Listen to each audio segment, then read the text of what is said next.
Ladies and gentlemen, it gives me great pleasure to welcome you to the Unicorn for this exclusive Dodson and Horrell Masterclass. We're very, very grateful for Dodson and Horrell for once again entertaining us all and putting on this wonderful masterclass here at the Unicorn Centre.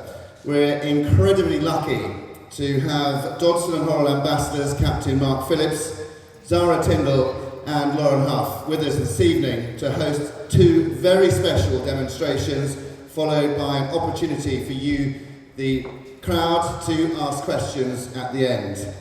All profits from this evening will be donated to the Ella Popley Memorial Fund, which I know is very close to their hearts. So, a little bit about our hosts. Captain Mark Phillips is one of the world's leading cross-country course designers. He's won Badminton 4 times, and I hope you don't mind me saying when they were, back in 1971, 72, 74 and 81, and won Burghley in 1973. He was a member of the British team which won gold at the 72 Olympic Games in Munich and won team silver at the Seoul Olympics in 1988. He's also a European team gold medalist at Burghley in 1971 and won team gold at the World Championships in 1970 at Punchestown in Ireland. Mark is also a renowned coach and was trainer of the US event team for 20 years. He's joined by daughter Zara Tindall, who is a former world and European individual gold medalist. She was part of the Olympic silver medal winning team in London 2012 and went on to finish second at Luhmuhlen in 2013, the 5-star long. In 2014, Zara won team silver at the World Equestrian Games in Hough in Normandy. 3 times Pan-American medalist Lauren Hough, bringing her show jumping flair to this evening. Lauren has represented Team USA at the Olympic Games and World Equestrian Games, in addition to 7 FEI World Cup appearances. I'm sure you'll agree that we're very lucky to have Mark, Zara and Lauren here this evening, and please make sure you ask questions later on, and if you haven't already, take the opportunity to speak to them in the interval and at the end of the masterclass. Tonight, Zara is riding first. What? Class affair, 10-year-old. That's competing in his very first CCI 4-star long at Bramham in just a couple of days' time, probably leaving tomorrow, in fact, I think. Owned by Trevor Hemmings, just a 10-year-old, and Lauren is riding Candy, owned by Lauren herself, and has jumped up to 1.45 meters. So, without further ado, please enjoy your evening, and I hand you over to Captain Mark Phillips. The first thing to understand is I'm not in control here. We have 2 very strong-minded, strong-willed women riding tonight, so I've got no idea what's going to happen. But perhaps just to start, Zara, you could just tell us a little bit more about class affair and maybe some of the problems you've had getting to where you are today. Good evening, everyone. So this is Class Affair. His nickname is Socks. I don't know if you could probably maybe tell why. So I got him as a 7-year-old from Ireland. He'd done a 3-star as a 7-year-old, CIC 3-star. So he was pretty on his way experience-wise already, but I kind of brought him back down again because he's actually quite a sensitive horse. He's, as you can see him walking around, he's quite worried about people and movement and things like that. So I just took him a bit slower in the early days, and that's sort of where our problems are. You know, going up through the levels is that he's just not 100% trustworthy. He's always a little bit wary about what else is going on around him rather than actually 100% thinking on the job. Having said that, when he's doing his job, he absolutely is a class horse. He is a great jumper. He's brave. he will do a good enough test. So he's all those things you want in an event horse. And my job is to try and control his brain and make sure that his brain works with the rest of us, and so that we can perform as best we can to his ability and my ability. I'm really excited about him. He's hopefully going to be my next top horse. Again, if we make sure that we can get all our ducks in a row, and he's thinking with his brain at the same time as I am. But hopefully, fingers crossed, you will see him do much better, good things in the future. Lauren, before you tell us about Candy, I think you've had some experience on socks, haven't you? Yes. Dear Zara, am I on? Yeah. Yeah, so Zara asked me to ride socks when she went to Kentucky a couple years ago, but forgot to tell me that he was quite difficult to get on and off. So after 20 minutes, I called her. I said, "Are you trying to get rid of me?" But no, she and I have worked a lot together with him, and I think he's a super talent. But he's special, and I think he's a bit sensitive, but that's in the end what's going to make him very good. So I'm riding a 10-year-old mare called Candy that we bought the end of her 8-year-old year. I did one winter in Florida with her. She suffered a bit from travel sickness when we shipped her to America. So this year I decided to leave her behind, and my friend Matt Sampson took her down to the Sunshine Tour. She won many classes with him up to meter 45 level. If I'm completely honest, she's very talented, very scopy. As a horse, for me, she's maybe a touch on the cold side. So you'll see that I'm used to riding really blood horses. But I think she's a big talent for the future, and my goal probably is to sell her on as a top young rider horse. What they haven't really told you is both these horses have been difficult. And like when Lauren was riding socks, you get the phone call, "Help, I can't get off." Literally wasn't able to get off. But that's often the way, isn't it? That when those difficult horses come round and you eventually get them to work for you, so often they finish being the very best. So anyway, enough talking. I might struggle to get near that side of the arena, actually. Well, luckily we're warming up here, so. Yeah, I'm going to stay over this side. So, do you want just to maybe just pop over the X there, just when you're ready, and let's see what you're doing. Are you going to explain what we're doing? Well, you're going to get warmed up. No, after that. I'm not sure what we're going to do, but anyway, we're going to give it a try here. Because we're in this atmosphere, I'm just going to hop them over the X there, just to sort of try and avert disasters. But the warm-up is obviously a very important part of the competition, and particularly when you're at the 3-day event, you want to try and get your warm-up done in 10 fences. If it's more than 10 fences, it's wasted effort that you're probably going to need on your tired horse after cross-country when you go in the ring. In the Grand Prix world, it's a little easier because you don't even get the warm-up fence until you're four away, so you don't have a long time to warm up. I think often eventing we spend much too long, jump too many fences before going into the ring. Just hop over the X when you're ready. I'm hoping this is my crowd training for Bramham, because he's actually going to Bramham this week, as Spencer said. So I was thinking, actually, if I brought him here tonight, he might not think that Bramham's dressage arena is as scary as all you guys tonight. Ooh. Boy. You'll notice with this mare, as I start to jump, she always favors a little bit the right corner. So I always try to be a bit aware of it right from the beginning so that it doesn't get worse as I go on.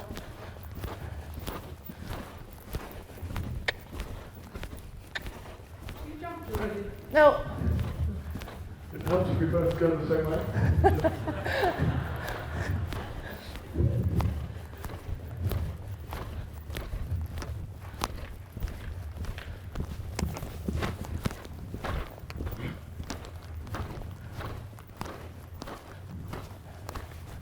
Also, I started jumping before I put my stirrups up, but normally from flat work to jumping, I go 2 holes higher.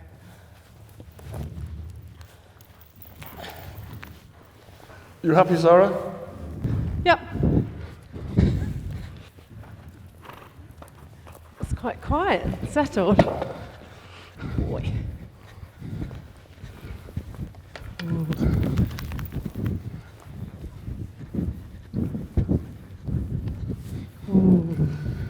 You can tell I'm not very good at the ring crew bit.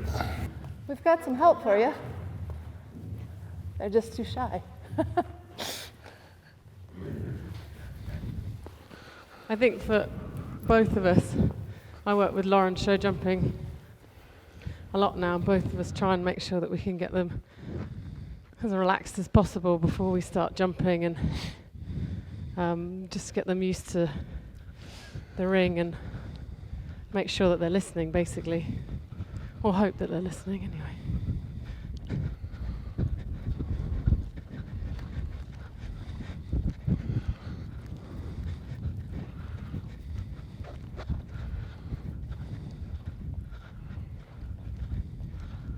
Can you go up 3?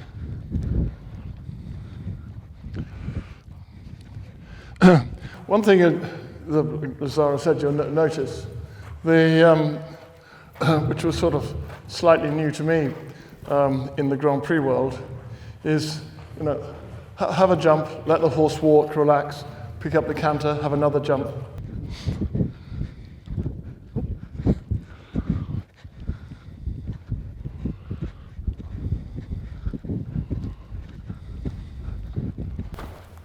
At most of the big shows, I just came back from Hamburg this last week, and the arena in Hamburg is massive, but the warm-up is probably half this size, and there's only 2 jumps, a vertical and oxer, so you have to be quite clever about your timing.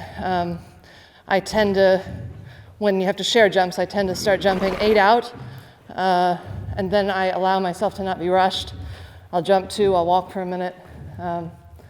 So it just varies on the settings you're in, but I never like to feel rushed before I go in the ring. I like the horse to be able to take a deep breath and just take a moment instead of jump, jump, jump and rush into the ring.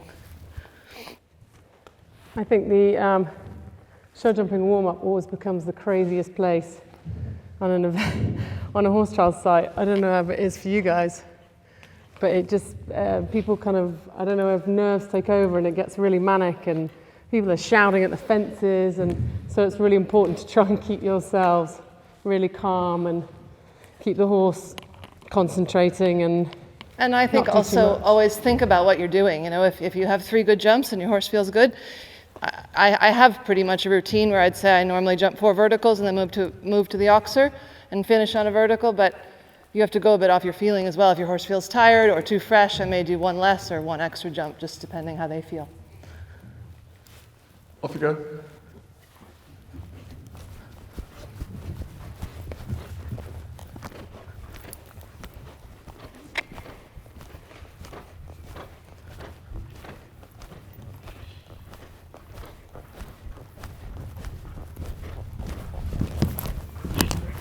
Let's go 2 this side, 3 the other.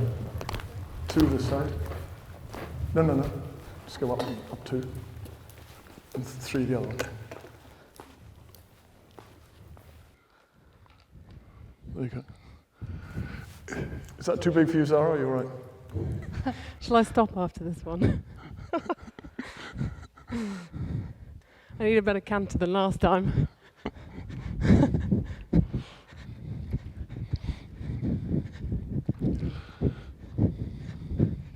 don't know if Lucy's helping me. Ooh. That's better. So can you just take one of those extra poles and put it on the right side in the front? The extra one on the side. Oh, that's fine. Down on the ground, please. For me, the warm-up is doubly hard because he doesn't really like people.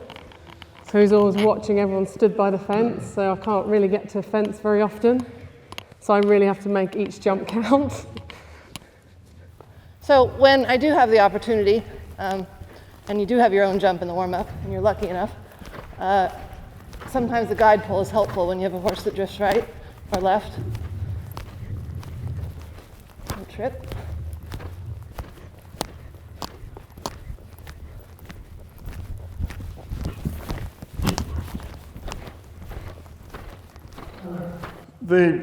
Lauren using there the guide pole in front, which is completely legal. You can use that in the warm-up. It's very important. Can you just put the other pole on the ground out here? Come further out. Out. That's it. Keep going. That's it. Perfect. On the floor.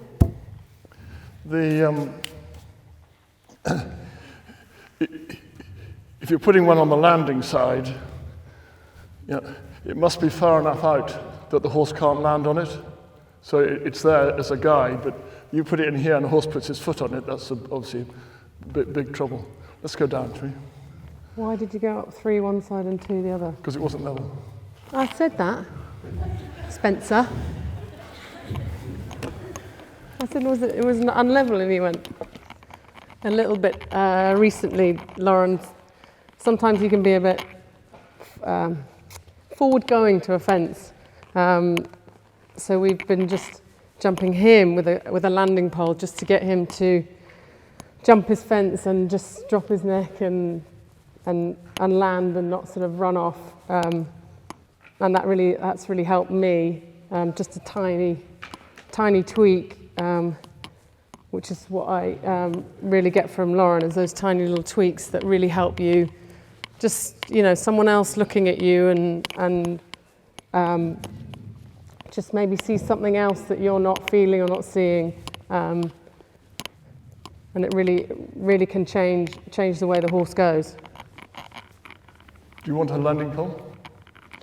Well, no, I don't think I do today. It's just I was just explaining. Could you put the ground line on While this you're side? putting a fence up, Take the guide pole away. so they just don't listen to you panting.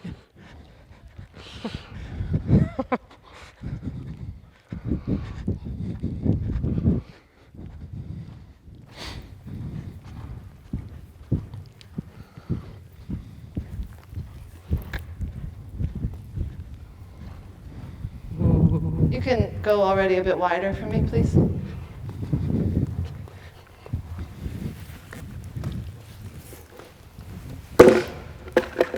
Like I said, I'm not a good ring crew. It's because you don't like banding down.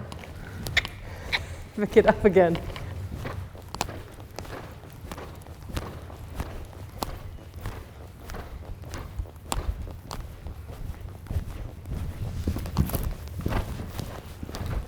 Should we go up 3?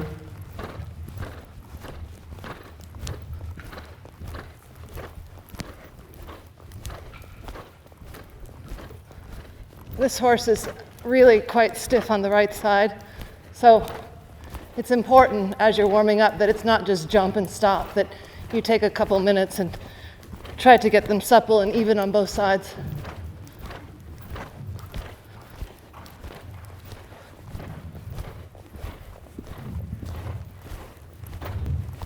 This horse is definitely better at a competition than he is to work at home.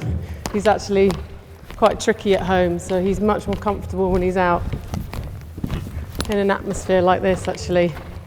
So I try and actually not jump him too much at home and take him out, so I guess he needs something a bit more to think about, and it kind of focuses his mind a bit more.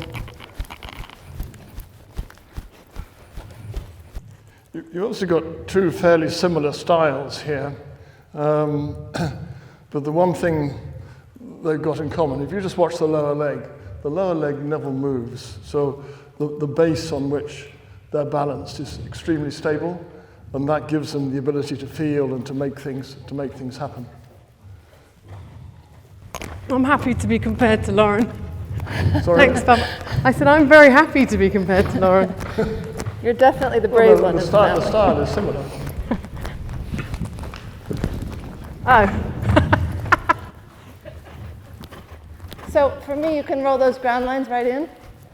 Her horse is obviously very careful.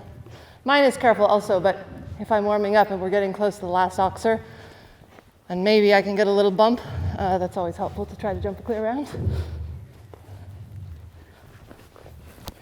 She can be a bit nappy when you start.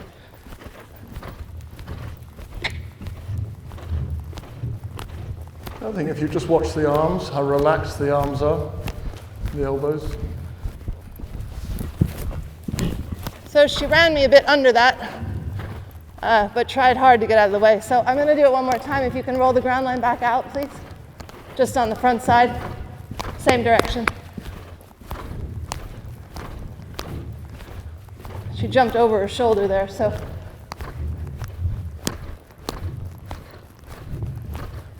Oh, oh, oh. Good girl. Good girl.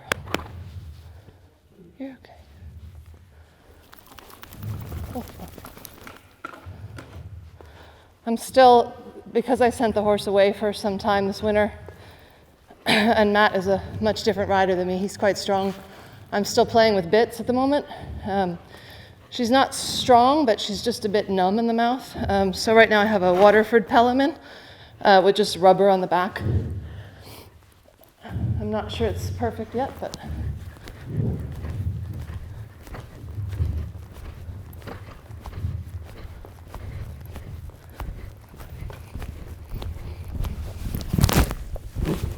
Okay, so that wasn't a good reaction.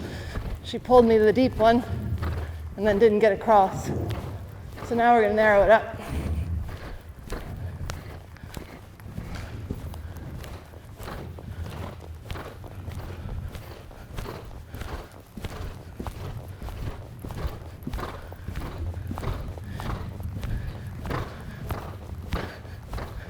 Sorry, that looks quite offset on the right corner in the front. Can you just go down one hole? No, right corner in the front.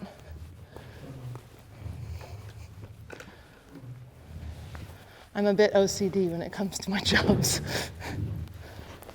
That was an accident.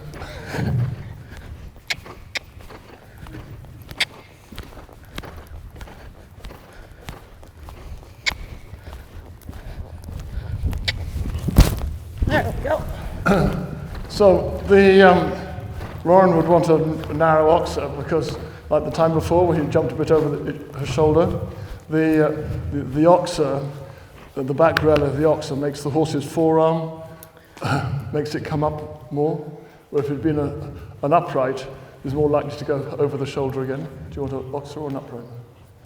I'll jump that. Okay. That height? Yeah.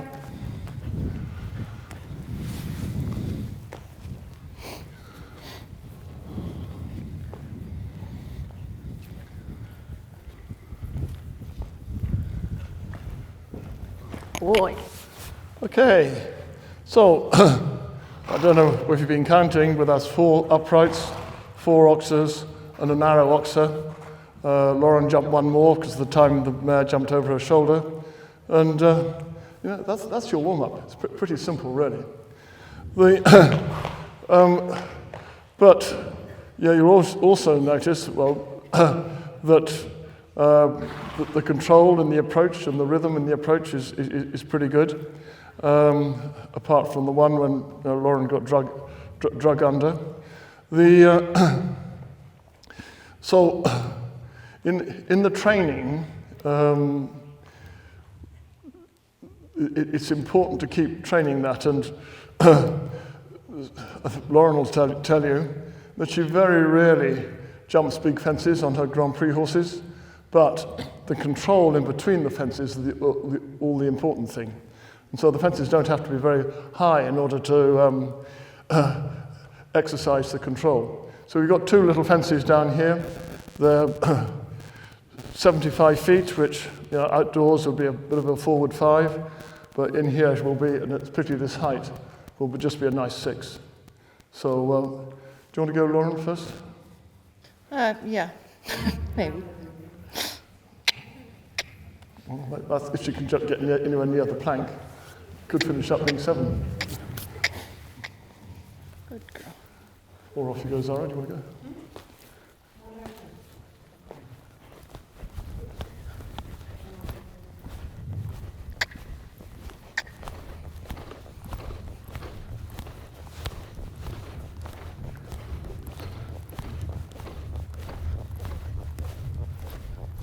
Okay.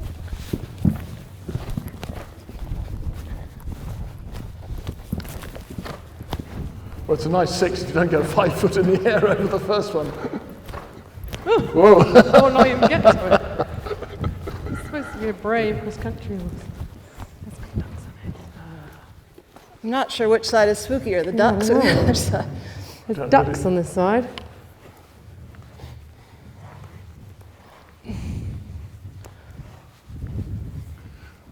Well, let's try again.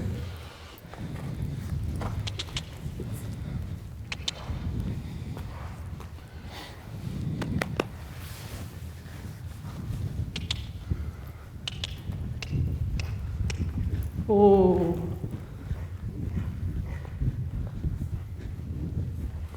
Okay, 7, but that was 7, yeah. Told you I couldn't count. Just go the other way and do it in 7. I barely could fit 6 in, but I'll try for 7. This horse has a huge stride, actually. She wins a lot because you normally in the jump off, she drop strides out.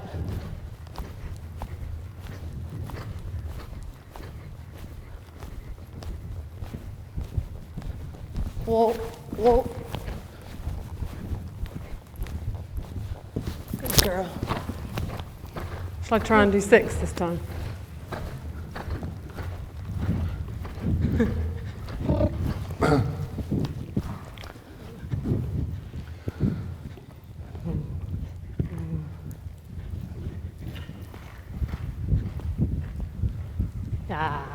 Boy. Okay, go back the other way and do it in 8. Oh, Come on. so You can cheat. no. As a cross-country rider, if there's anything on the course that's kind of over 4 strides, it gets a bit too much counting. Well, To be fair, I don't really like counting over 7 either. All right, we'll do our best. How about I do the first 4 strides and you do the second 4 strides?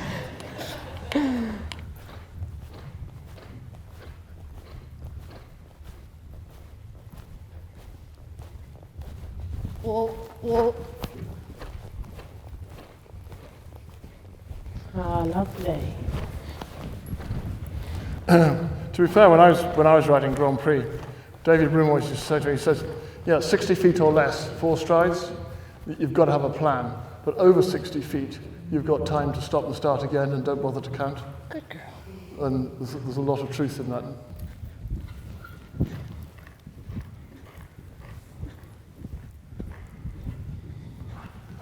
Okay, go the other way, 9. Oh, are you joking? Think.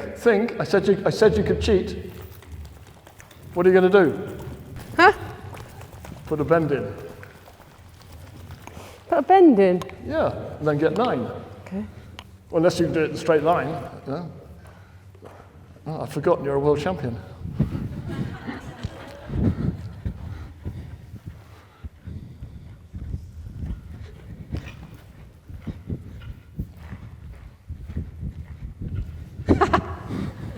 She was showing off for the flying change, that's the trouble.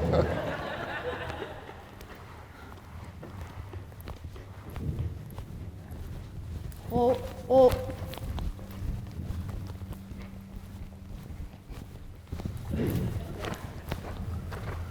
Okay, I'm not Okay. doing 10. More of a bend. You going again? I'm going to try more of a bend. Good girl. Good girl. Whoa. Show off. Years ago, we did a clinic with George Morris, and it was on 60 feet. And he said, okay, 4, and there was also Lucinda Green, Ginny Leng, a whole lot of us. Anyway, and he said, 4, he said, right, do it in 5, do it in 6, do it in 7, do it in 8. He didn't tell us anything, but he wanted us to work it out.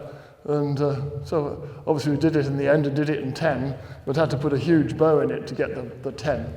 But actually, as a competitor, when you walk the course, you've got to work it out how to solve the puzzle the best way that suits your horse. And particularly at the upper levels,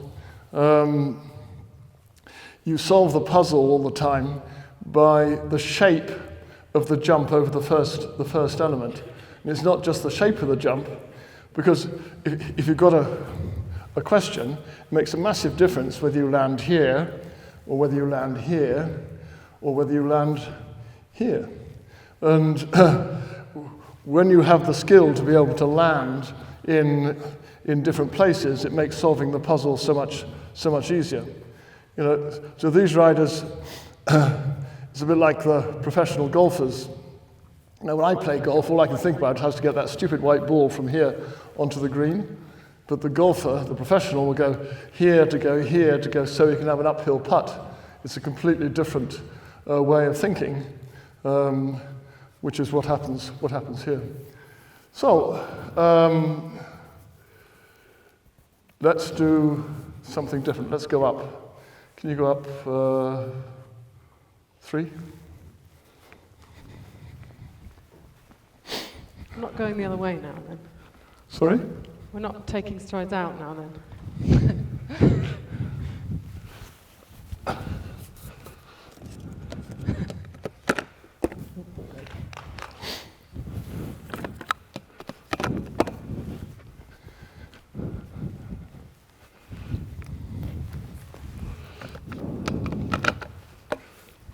I think 3 with the plank also here. Yeah.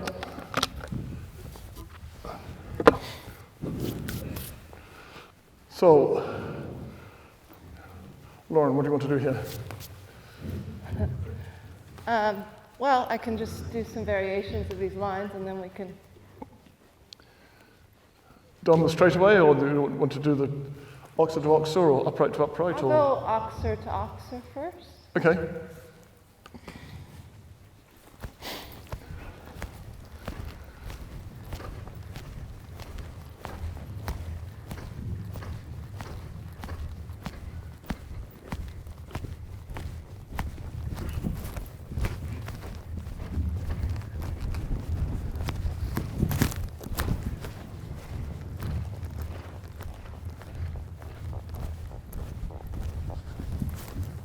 Oh.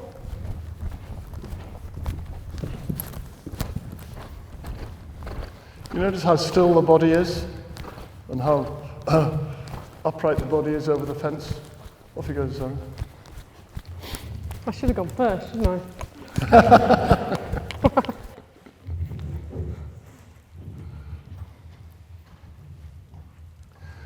What we did at the beginning, just doing those adding strides, when we had the team horses in the winter, that's the first thing we do when they come back, is to make sure you've got that rhythm and that control to be able to add if you want to add.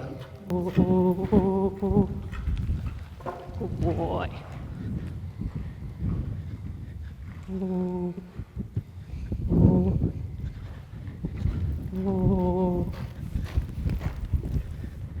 Boy. You better go up again. Go 2. For mine, I'm just going to do a little bit more of a course, and then hopefully, thanks to you guys as well, he'd have had a nice little preparation for Bramham, because that's definitely the thing he struggles with, is the people and the movement. His actual performance is great. It's getting him to stop letting outside influences affect what he does. Should we do it the other way around now? Yep, off you go.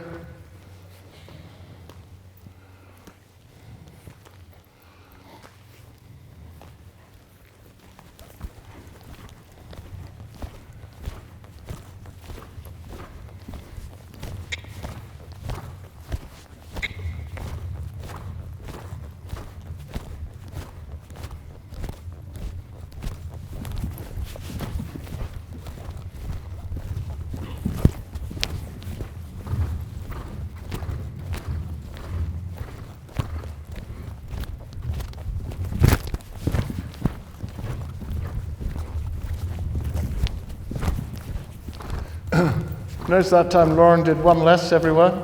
'Cause now the fences are getting bigger, you need a bit more canter. And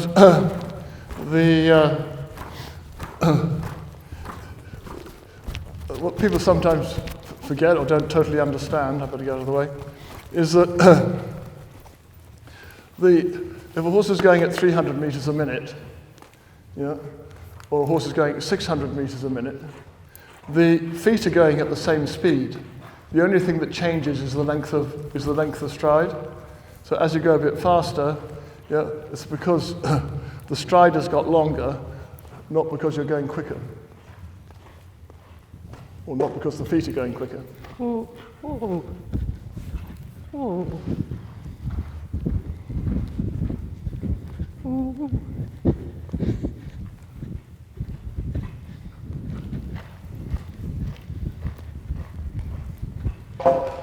Oh. Go up, so go up two. Is that the first pole knocked? Sorry? Is that the first pole knocked? It is. Why do you think he had it done? I think I allowed him just to run a bit too soft. Mm-hmm. Do you want to just do it again? Yep. Both? I mean, all of it? Or? No, just the last line.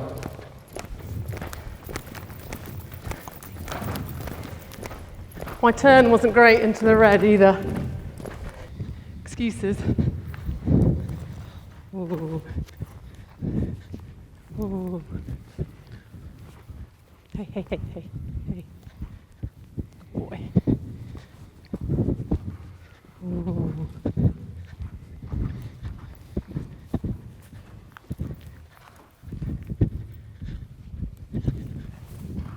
Oh. Well done. Let's go 2 with the blue.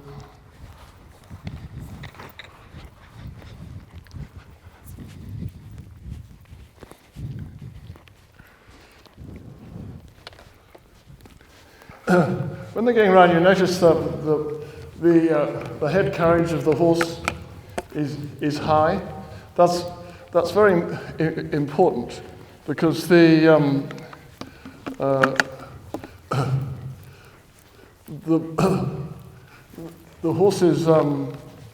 horse's short vision is like more out of the bottom of the eye, and so as it gets to the head, close to the pole, it wants to bring its head up so it can read where the pole is better.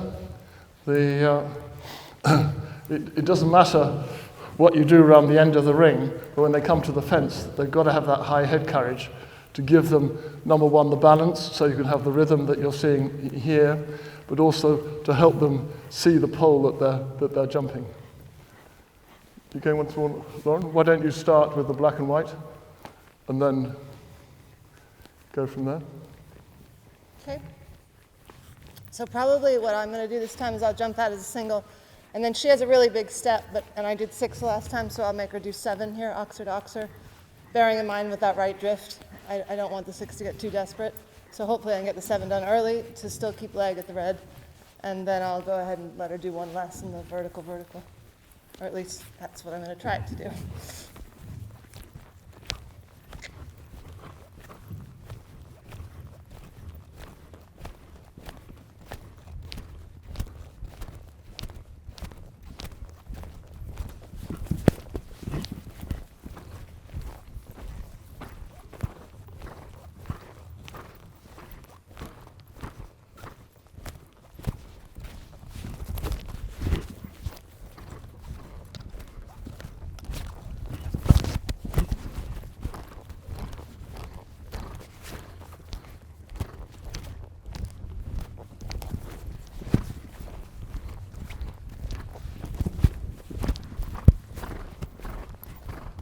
Girl. You'll notice that the last one, if I were in the ring and it was counting for competition, I probably would have stayed a bit more open with my upper body and lifted my hand up. But just for training purposes, I wanted to leave the stride out, let her get to the base, drop my hand, and she jumped a fantastic jump there, so I'm thrilled with that. Am I jumping these? Are we jumping these? Well, why don't you do something different? Yeah.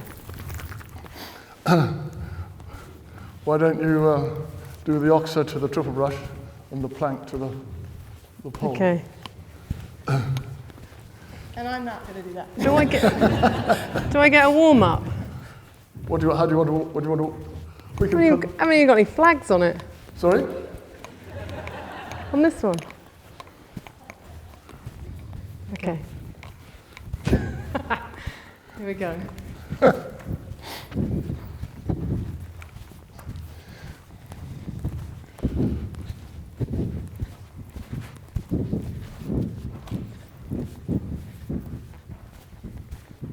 Ooh. Ooh.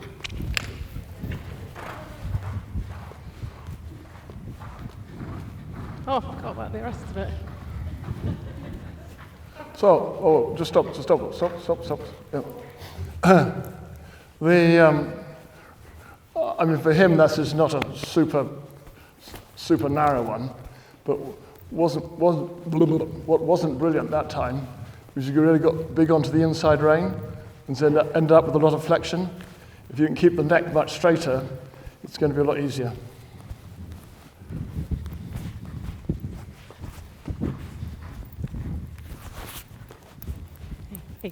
Hey.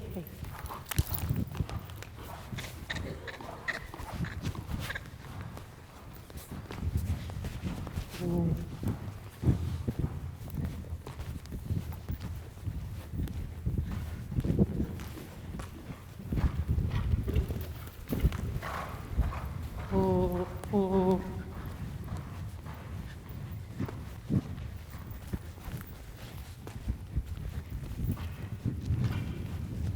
Oh.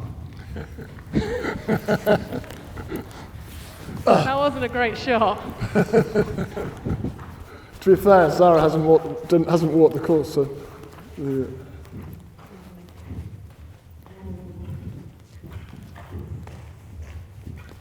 Oh, good boy. Right, Okay. take one out. Just have a rest a minute.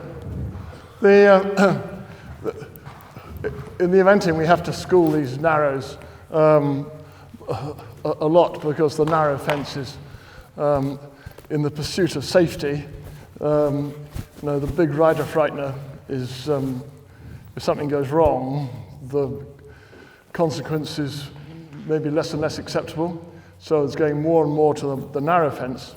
And why they're difficult is, see, the horses are prey animals. They can see through 340 degrees this way and this way. They can't see the 10 degrees in front, and they can't see the 10 degrees behind. So when the horse comes to this, it's only seeing it out of one eye, because out of the other eye it's seeing all the wide open space out to the side.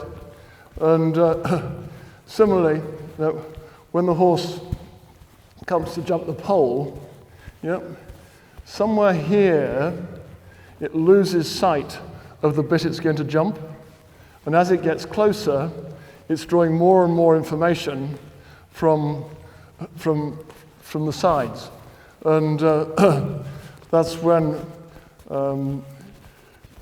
you see the cross-country fences. You see them decorated a lot. That's not to make them look pretty; it's to help the horse read the puzzle, because if we're coming here and you put a tree there and one there, then the horse will read this as the leading edge of the fence and not where the pole is. Of course, the converse is also true, because in the show jumping world they're trying to get the horses to have a rail down. So in the jumping world they do it the other way around, and so put the big standard at the back and have the pole out the front, and that makes it much more of a careful fence. I think understanding how the horse sees is more and more of the solution to help make the sport safer and also to make the sport more difficult in the jumping world. I'm talking too much, sorry. Can you walk those distances for me? Can you walk those distances for me? Then I'll see if I can get them right.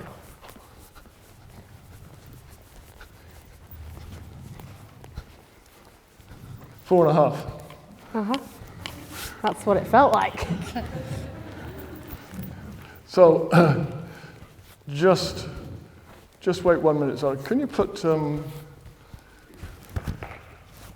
everything up too? Can you? Just to finish with Lauren's horse. So we'll go up to the level that it's jumping. Lauren, have a little jump off course. How do you want to do that? I'm sorry? A little course against the clock. Okay. Yeah, so I'll go in 5, ox or vertical. And then I'll roll back to the red, roll back to the Dodson Horrell, and then stay inside the red to this is my last. Okay.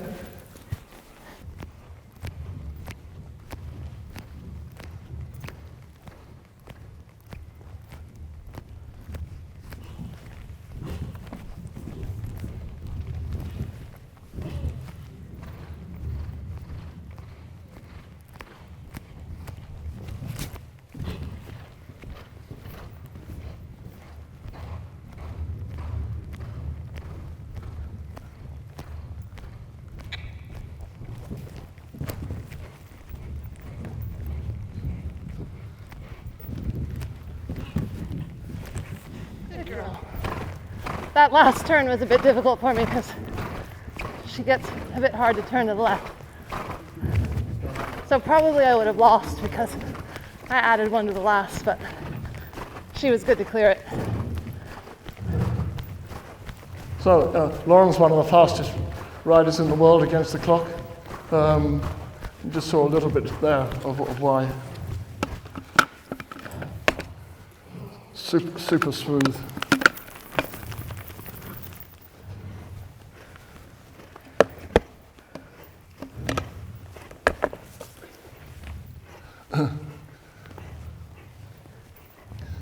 Zara, do you want to think a little bit more cross country?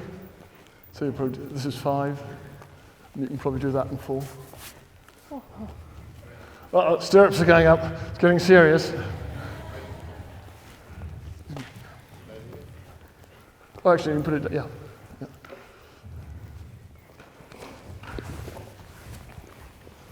What's to the brush 5? I told you I can't You go count. down one more on the top. Down one more.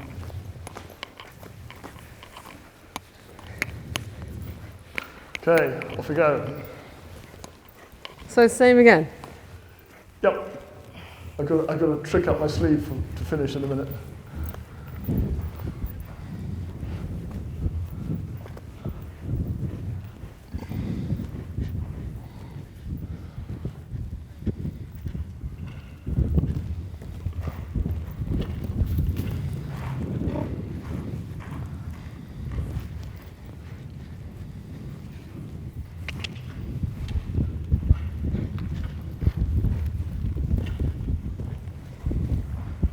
Okay, so you might wonder, why have we got flags on this one but not that one? Because that one's pretty wide.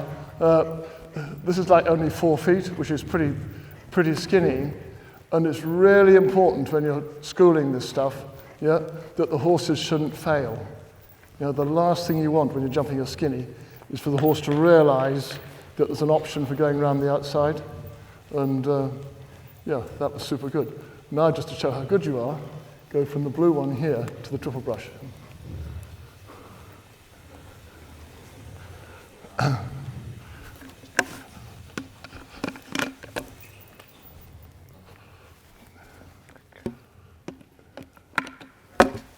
There is a 3. You notice the silence.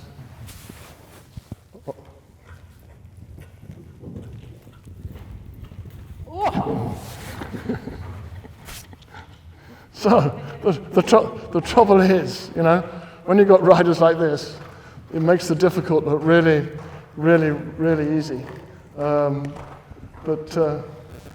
Yeah, I think you've got two special horses, two special riders. I hope you've enjoyed that.